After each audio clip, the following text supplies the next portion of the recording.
नमस्कार मित्रांनो, माझे नाव रमेश प्रकाश सरतापे आहे। मी भारतीय व्हीलचेअर क्रिकेट टीम आणि महाराष्ट्र व्हीलचेअर क्रिकेट टीमचा कर्णधार आहे।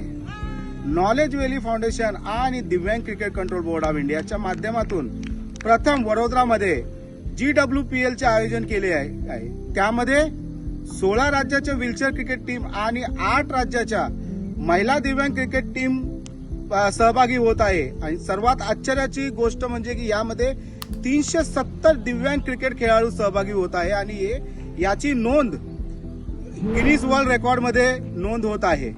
तर वडोदराच्या मी सर्व क्रिकेट प्रेमींना एक आवाहन करतो की जास्तीत जास्त लोकांनी CRPF ग्राउंडवर 25 ते 29 मार्च दरम्यान यावे आणि आमच्या दिव्यांग क्रिकेटला सहकार्य करावे। आणि तसेच या टुर्नामेंटमध्ये जर कुणाला सहयोग करायचा असेल तर नॉलेज व्हॅली फाउंडेशनशी तुम्ही संपर्क करा आणि आमच्या दिव्यांग क्रिकेट बघायला जरूर तुम्ही या ग्राउंडवर या। धन्यवाद।